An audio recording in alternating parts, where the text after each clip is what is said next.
Hi friends, welcome back to our study house. నేను మీ సంజు సందీప్. ఈరోజు మనం ఈ వీడియోలో ఇండియన్ పాలిటీ సంబంధించి పార్ట్ 3 వీడియో అయితే చేయడం జరిగింది. చాలా ఇంపార్టెంట్ ప్రశ్నలు మరియు సమాధానాలు అయితే కలవు. ఇవి రాబోయే ఒక పరీక్షలో తెలంగాణ మరియు ఆంధ్రప్రదేశ్లో జరగబోయే గ్రూప్స్కి రావడానికైతే ఎంతో అవకాశం అయితే కలదు. కావున వీడియోని అయితే ఎవరు కూడా స్కిప్ చేయకుండా చివరి వరకు చూడండి. చూసే ప్రతి ఒక్కరు కూడా ఒక లైక్ చేయండి. ఇండియన్ పాలిటీలోని భారత రాజ్యాంగ స్వభావం మరియు రాజ్యాంగ అభివృద్ధికి సంబంధించిన కొన్ని ముఖ్యమైన ప్రశ్నల సమాధానం అయితే ఇప్పుడు చూద్దాం. మొదటి క్వశ్చన్ మనం చూసుకున్నట్లయితే కమ్యూనల్ అవార్డుకి సంబంధించి ఈ కింది వాక్యాలను పరిశీలింపు. ఆప్షన్ ఏ, ఇది మైనారిటీల ప్రాతినిధ్యం కోసం ఏర్పాటు చేసిన ఒక పథకం. ఆప్షన్ బి, దీని ప్రకారం ముస్లింలకు, సిక్కులకు, క్రైస్తవులకు, బౌద్ధులకు, జైనులకు మరియు షెడ్యూల్ కులాలకు, మహిళలకు కూడా ప్రత్యేక నియోజకగణాలను ప్రతిపాదించడం అయితే జరిగింది. ఆప్షన్లు చూసుకున్నట్లయితే ఆప్షన్ 1 ఏ మాత్రమే, ఆప్షన్ 2 బి మాత్రమే, ఆప్షన్ 3 ఏ బి మాత్రమే, ఆప్షన్ 4 పైవేవి కూడా కావు. సరైన సమాధానం మనం చూసుకున్నట్లయితే ఆప్షన్ 1 ఏ మాత్రమే.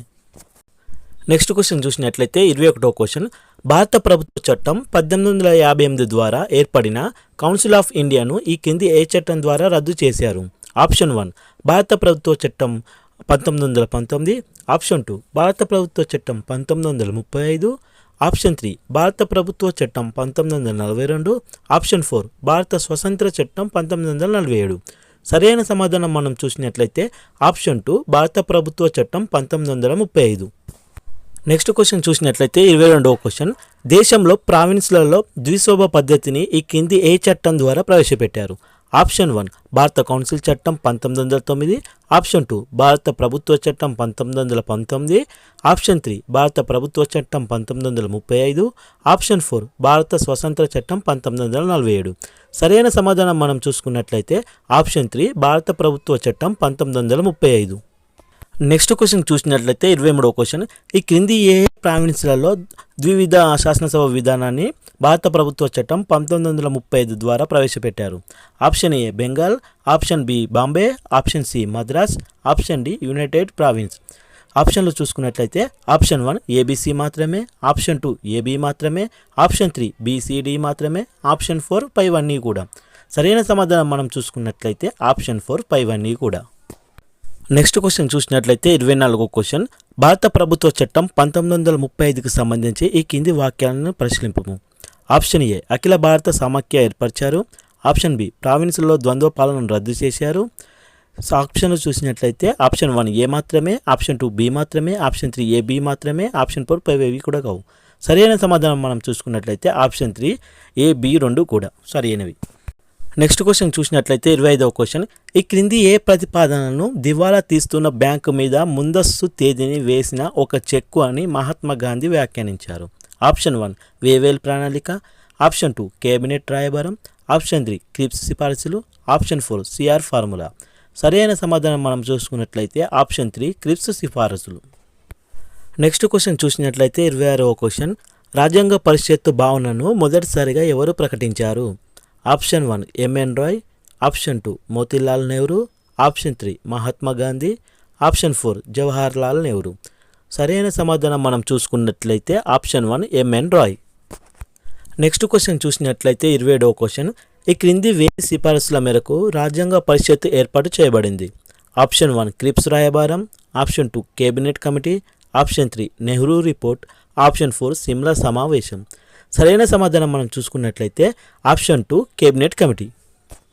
నెక్స్ట్ క్వశ్చన్ చూసినట్లయితే 28వ క్వశ్చన్, 1949 నవంబర్ 26 నుండి తక్షణం అమలులోకి వచ్చిన అంశాలేవి?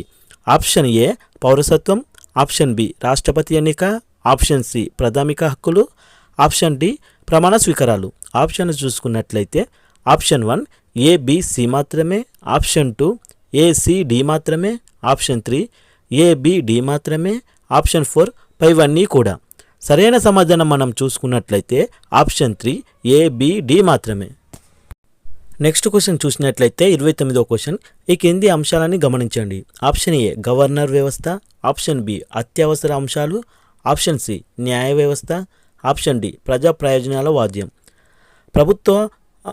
భారత ప్రభుత్వ చట్టం 1935 నుండి గ్రహింపబడిన అంశాలను గుర్తించండి. ఆప్షన్ మనం చూసుకున్నట్లయితే కింది దాంట్లో ఆప్షన్ 1 ఏబిసి మాత్రమే, ఆప్షన్ 2 ఏసిడి మాత్రమే, ఆప్షన్ 3 సి డి మాత్రమే, ఆప్షన్ 4 పైవన్నీ కూడా. సరైన సమాధానం మనం చూసుకున్నట్లయితే ఆప్షన్ 1 ఏ బి సి మాత్రమే. నెక్స్ట్ క్వశ్చన్ చూసినట్లయితే 30వ క్వశ్చన్, భారత రాజ్యాంగం అమల్లోకి వచ్చినప్పుడు గుర్తించబడిన భాషలేని? Option 1 10, option 2 16, option 3 14, option 4 20. సరైన సమాధానం మనం చూసుకున్నట్లయితే ఆప్షన్ 3 14. నెక్స్ట్ క్వశ్చన్ చూసినట్లయితే 31వ క్వశ్చన్, ఈ కింది వాణిని గమనించండి, జతపరచవలనను. ఆప్షన్ ఏ బ్రిటన్ రాజ్యాంగం ఎన్నికల యంత్రాంగం, ఆప్షన్ బి అమెరికా రాజ్యాంగం రాజ్యాంగ ప్రవేశిక, ఆప్షన్ సి రష్యా రాజ్యాంగం ప్రాథమిక విధులు. పై అంశాల్లో సరిగా జతపడిన అంశాన్ని గుర్తించండి. అయితే వీటి ఆప్షన్ మనం చూసుకున్నట్లయితే ఆప్షన్ 1 ఏబి మాత్రమే, ఆప్షన్ 2 సి మాత్రమే, ఆప్షన్ 3 ఏసి మాత్రమే, ఆప్షన్ 4 పైవన్నీ కూడా సరైనవే. సరైన సమాధానం మనం చూసుకున్నట్లయితే ఆప్షన్ 4 పైవన్నీ కూడా సరైనవే.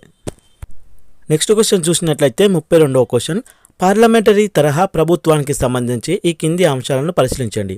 ఆప్షన్ ఏ శాసన శాఖ కార్యనిర్వాహక శాఖను నియంత్రించుట, ఆప్షన్ బి కార్యనిర్వాహక శాఖ శాసనశాఖకు లోబడి ఉండడం. పార్లమెంటరీ తరహా ప్రభుత్వ లక్షణాలను మనం గుర్తుంచుకున్నట్లయితే ఆప్షన్ 1 ఏ మాత్రమే, ఆప్షన్ 2 బి మాత్రమే, ఆప్షన్ 3 ఏబి మాత్రమే, ఆప్షన్ 4 పైవేవి కూడా కాదు. సరైన సమాధానం మనం చూసినట్లయితే ఆప్షన్ 3 ఏబి మాత్రమే. నెక్స్ట్ క్వశ్చన్ చూసినట్లయితే 33వ క్వశ్చన్, ఈ క్రింది దేశాలను గమనించండి. Option A America, option B India, option C Ireland, option D England. Parliamentary తర విధానం మరియు గణతంత్ర విధానం మిశ్రమం గల దేశాలు ఉన్నవి. వీటిని మనం ఆప్షన్లో సరైన గుర్తించాలి.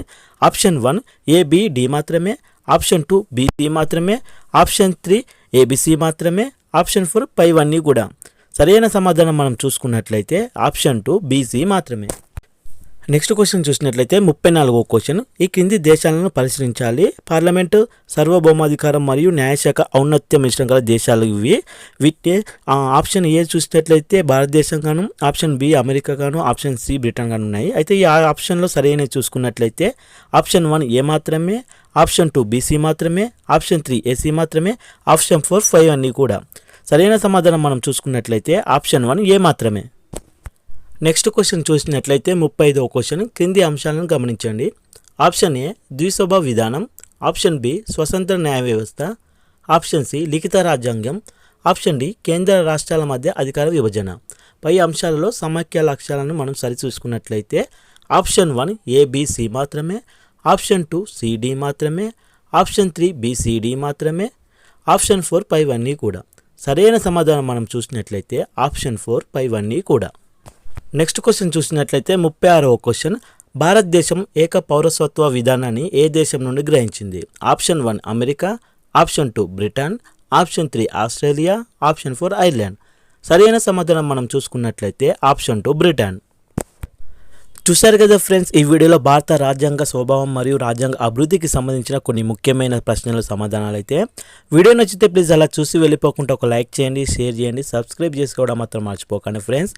అలాగే పార్ట్ 4 వీడియో కూడా అప్లోడ్ చేయబడుతుంది, తప్పకుండా చూడండి ఫ్రెండ్స్. చూసే ప్రతి ఒక్కరు కూడా మీ ఫ్రెండ్స్కి షేర్ చేయండి, ఎందుకంటే రాబోయే తెలంగాణ మరియు ఆంధ్రప్రదేశ్లో జరగబోయే గ్రూప్స్ ఎగ్జామ్లకైతే ఇవి చాలా రావడానికి అడగడానికి అయితే చాలా అయితే అవకాశం ఉంది కనుక తప్పకుండా చూడండి ఫ్రెండ్స్. చూసే ప్రతి ఒక్కరు కూడా ఒక లైక్ చేయండి, షేర్ చేయండి, సబ్స్క్రైబ్ చేసుకున్న వారు ఎవరైనా అయితే ఉంటే ప్లీజ్ సబ్స్క్రైబ్ కూడా చేసుకోండి ఫ్రెండ్స్. Thank you friends. జై హింద్.